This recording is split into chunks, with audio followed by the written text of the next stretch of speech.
Al-Fatihah. A'udzubillahi minasyaitonirrajim. Bismillahirrahmanirrahim. Alhamdulillahirabbil alamin arrahmanir rahim maliki yaumiddin iyyaka nasta'in ihdinas siratal mustaqim siratal ladzina an'amta 'alaihim ghairil maghdubi 'alaihim waladdallin. Niki ndherekaken permintaane Habib Jindan niki wadah kitab namanya Tasbitul Fuad. Ini kitab yang menerangkan kutbiahnya Sayyid Abdullah Al-Haddad. Di antara kitab yang sering saya baca, memang kitab ini, kitab Tasbitul Fuad. Saya akan nerangkan tentang cara pandang beliau an kalimati la ilaha illallah Muhammadur Rasulullah. Kata beliau, kalimat ini mudah sekali karena makul. Misalnya begini ya, kita secerdas apapun terus disuruh melogika bahwa alam ini diciptakan oleh ketiadaan, bisa enggak? Enggak bisa kan? Karena hadhil maujudat, terus kita dilatih disuruh bilang khalaqahal adam. Bisa enggak? Enggak bisa. Kalau hadhil maujudat mesti khalaqaha maujudun. Yang namanya maujudat mesti diciptakan yang maujud. Karena maujud pencipta disebut wajibul wujud. Jadi kalau kalimah ini sampai enggak bisa, itu karena salahnya sendiri. Makanya di hadis Bukhari setiap ada orang musyrik masuk neraka kata Allah, aradtu minka ahwana min dalik. Sebagian riwayat aisara min dalik. Hanya aisar itu kita disuruh menahankan Fir'aun itu kan berat. Wong Tuhan kok mati. Wong Tuhan kok tenggelam. Susah, secara logika susah. Tapi kalau disuruh menuhankan Allah itu gampang sekali. Wal kabirul muta'al, huwal ghaniyyu, huwa ala kulli syai'in qadir. Jadi hadatin dinun yusrun. Karena apa? Logikanya gampang sekali. Sebab itu di antara kenangan kula Mbak Sayyid Abdul Haddad cara menerangkan tauhid. Tauhid itu justru mudah. Yang enggak mudah itu tasyrik. Masa Fir'aun kita samakan dengan Allah, orang yang karuan mati tenggelam disamakan zat yang tidak akan mati. Maka ajaran la syarikalah itu ajaran yang benar dan mudah. Ini cara pandang Sayyid Abdullah Al-Haddad. Jadi keliru kalau ada orang bilang susah Gus ngilangkan syirik, ngilangkan enggak ikhlas. Justru ikhlas itu yang paling mudah. Karena menuhankan Tuhan yang memang seharusnya sebagai apa? Tuhan. Terus niki kula waca beberapa dawuh Sayyid Abdul Haddad tabarruk mawon nggih. Bismillahirrahmanirrahim. Maqala fil khaufi war raja. Ar-raja'u awsa'u minal khaufi li'anna an-nafsa maghrurah. Wa man la ma'ahu ma'rifatun bi qadri khaufi yukhsha 'alaihil inqita. Jadi kita ini kalau terlalu khawatir, kita sholat jangan-jangan enggak diterima, kita sholat jangan-jangan husnul khotimah, suul khotimah, kita sudah dekat kiai, dekat habib, jangan-jangan tetap suul khotimah. Kekhawatiran ini seperti ini bisa yukhsal inqita, bisa fisik Anda tidak kuat. Maka kata beliau, ar-roja awsa'u minal khauf. Ar-roja awsa'u minal khauf. Wa rahmati wasi'at kulli syai'. Dan ditulis di aras, inna rahmati sabaqat ghadabi wa riwayatin ghalabat ghadabi. Ya ini jadi jelas ya. Ar-roja awsa'u minal khauf. Li'anna nafsa maghrurah wa man nama'ahu ma'rifatun bi qadri khaufi yukhsha 'alaihil inqita. Waqad qila al-khaufu kulluhu lirrajin war-raja' kulluhu lil khaifin wa tabi'atun nafsi tab'atu ma hiya min taba'it. Terusnya jadi saya punya cerita ya. Ada orang fasik, banyaklah orang, mungkin di semua negara juga banyak. Sampai berani hidup itu kalau ngandani anak-anaknya, "Nak, yang fasik saya tok, jangan sampai kamu." Nanti orang yang bodoh juga gitu. Bapaknya enggak tamat SD, "Nak, yang goblok bapak kamu saja, kamu enggak usah ikut goblok." Ini gara-gara rahmat agama ini limangkana yarjuwah. Agama ini bagi selalu yang punya rojak, tidak bagi yang putus asa. Rasulullah ketika di Abdul Yalil, ketika di Taif dia lempari batu, Malakul Jibal ingin menghabisi mereka. Tapi apa kata Nabi? Allahumma hdi qaumi fa innahum la ya'lamun. Ketika malaikat bilang, tapi mereka kafir semua. Nabi kata Nabi apa? Arju ayyukhrijawah min aslabihim ma ya'buduwaha wa la yusyriku bihi syai'an. Yang memberanikan Nabi itu satu. Saya tetap berharap kalau bapaknya kafir, saya berharap anaknya sudah tidak kafir lagi. Jadi yang menggerakkan agama ini adalah limangkana yarjuwah, bagi yang selalu punya harapan. Jadi yang fasik ya masih sedang fasik. Makanya di doa-doa para habaib antuqa bilal mudhniba minna bil ghufran wal musi'a bil ihsan. Ada satu tafsir yang menafsiri ruhama bainahum yat'u salihum li taliqihim wa taliquhum li salihihim. Jadi enaklah beragama ini nah. Karena kata beliau ar-raja ausa'u minal khauf. Nggih ngoten kula kepen ngaji Habib Jinder malah saya ngaji gimana ini kalau. Sudah cukup Habib Novel ya? Sudah. Ayo Habib Salim sekarang. Salim.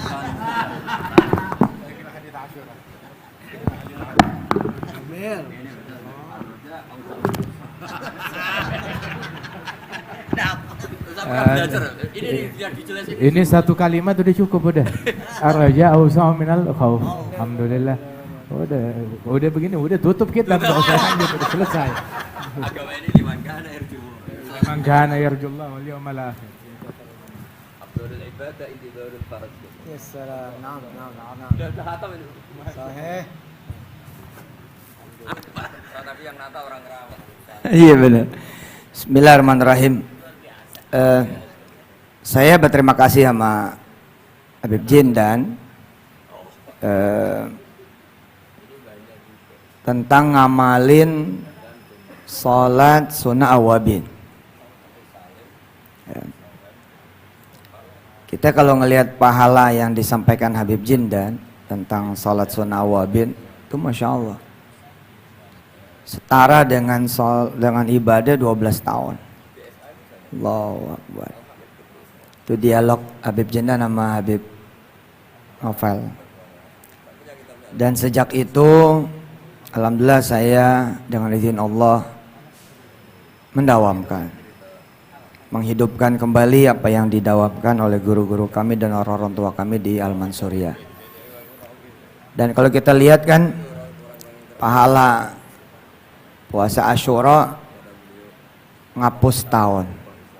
Nah kalau awabin 12 tahun, Masya Allah, itu luar biasa. Saya kira cukup biar ke bagian yang lain. Oh, udah kejauhan maghrib. Ya Nabi bilang sejak dapat dari Habib Jindan soal awabin itu hidup lagi itu awabin 6 rakaat. Bahkan beliau bilang kalau kita udah beres ba'diyah maghrib ya tinggal nambah 4 aja. Masya Allah. Bahkan di satu hadis yang lain 50 tahun. Saya sering bercanda sama Jamil, Mil, ini Lailatul Qadar 83 tahun. Jadi kalau kita 7 kali awabin menurut Habib Jindan 84 tahun, lebih setahun. 83 ini 84, Masya Allah. Ya, saya nggak punya kata-kata lagi, Bib, cukup ya. Iya, alhamdulillah. Ini Ustadz Yusuf mengutip dari hadis Rasul sallallahu alaihi wasallam, man shalla 6 rakaat bainal maghrib wal isya la yatakallam bainahunna bi kalami dunya ya'dilna ibadah 12 sana. Itu yang salat 6 rakaat antara maghrib dan isya enggak diselingi dengan omongan duniawi, itu 6 rakaat pahalanya seperti 12 tahun. Alhamdulillah diamalkan, dipraktekkan sebagaimana beliau udah dapat dari guru-gurunya sebelumnya. Nah tapi ada tambahan lagi nih sekarang Ustadz. Nah kita nggak tahu kapan itu Lailatul Qadar disembunyikan oleh Allah Ta'ala. Tapi kita bisa Lailatul Qadar cuma di bulan Ramadan doang. Tapi kita bisa dapat testernya. Nah, kayak minyak wangi itu ada testernya. Nah Lailatul Qadar juga ada testernya. Kapan? Mesti nunggu Ramadan? Enggak, nunggu Isya aja. Itu Nabi bilang dalam hadis 4 rakaat ba'dal isya kamithlihinna min lailatul qadar. 4 rakaat salat sunnah 4 rakaat sehabis isya pahalanya seperti 4 rakaat di malam Lailatul Qadar. Lailatul Qadar khairun min alfi syahr. 1 bulan 30 hari. Kalau Lailatul Qadar 1 malamnya itu seperti 1000 bulan. Berarti 30.000 hari. Nah itu 1 rakaat di malam Lailatul Qadar seperti 30.000 rakaat di malam-malam biasa. Jadi kalau 4 rakaat seperti 120.000 rakaat. Nah ini 4 rakaat boleh diniatkan nafil mutlak. Nafil mutlak. Biasanya mereka tuh habis lain ba'diyah isya 2 rakaat, terus yang 4 rakaat ini bisa diniatkan nafil mutlak ataupun juga bisa diniatkan witir. Biasanya mereka sekalian niat sholat hajat, sholat hifid minal ma'asi, kemudian juga sholat taubat kepada Allah Ta'ala sebelum tidur, gitu. Kemudian juga atau juga bisa diniatkan sholat witir 4 rakaat sekaligus. Subhanallah, 4 rakaat di sehabis isya, seperti 4 rakaat di malam Lailatul Qadar. Di antara amalan yang selalu kita lihat min Syekhina Al-Habib Umar, ini hadis juga kita dengar dari beliau, kita dapatkan dari beliau secara nassan wa tatbiqan. Nasnya kita dapat, kemudian prakteknya depan mata, bertahun-tahun kita lihat Habib Umar ngerjain itu.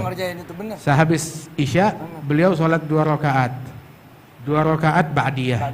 Ba'diyahnya itu dengan metode yang dipakai al-Imam Al-Allamah Mufti Diyar Hadramiyah Al-Habib Abdurrahman bin Muhammad Al-Mashhur, sahib Bughya Mustarsyidin. Ada Imam Abdurrahman Mashhur, lebih dari 35 tahun, hampir 40 tahun. Salat ba'diyah isya, rakaat pertama setelah Fatihah membaca surat Alif Lam Mim Sajdah full. Rakaat kedua membaca surat Tabarak. Wal Habib Umar yang kita lihat selama yang kita kenal itu ba'diyah isyanya ya begitu. Ya, seperti itu. Pakai rakaat pertama sehabis Fatihah Alif Lam Mim Sajdah, rakaat kedua Tabarak. Wal Habib Abdurrahman Mashhur kakeknya Habib Umar.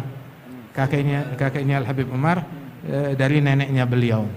Ya, sebab Al Habib Salim bin Hafidh menikah dengan putrinya Al Habib Ali Al-Mashhur bin Al Habib Ali bin Abdurrahman bin Muhammad Al-Mashhur, Mufti Diyar Hadramiyah.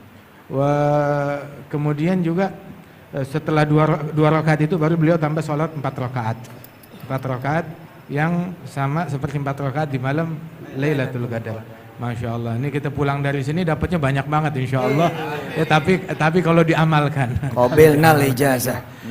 Salim Syatiri, Habib Salim Syatiri, beliau bilang ente kalau masuk maktabah, perpustakaan, ada amalan yang nggak bisa kita capai, yang sulit dicapai dengan perbuatan, itu pahalanya bisa kita capai dengan niat.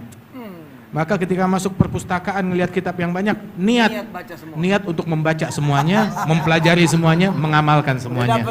Udah dapat. Fasilitas itu. Walaupun kita hadir di sini, banyak yang kita dengar, paling enggak kita niatkan. Masya Allah. Wa innamal likulli imrin ma nawa. An-niyah matiyah. Yaqul Sayyidina Al-Junaid, man fataha ala nafsihi baban niyyah hasanah fatahallahu alaihi 70 min abwabit taufiq.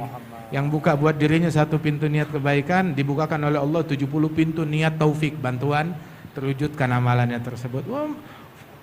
Fi riwayah niatul mu'min khair min amalih. Ya dari sisi ya nggak pakai capek, nggak pakai keluar duit, nggak pakai apa. Pahalanya bukan nanti, dari sekarang udah bisa kita dapatkan. Min nahiyah. Maghrib. Makanya niat itu, Beb, niat ngapalin Quran. Niat ngapalin Quran, aman niat ngajarin sedunia. Tapi ada bukti ngajarin mulai 1 orang, 2 orang. Niat ngapalin Quran. Masih ada waktu. Zakar ini tentang niat disebutkan oleh Syekh Al-Habib Umar tentang niat menghafalkan Quran. Dulu beliau mewasiatkan kepada thalabatul ilm niat hafalin Al-Quran.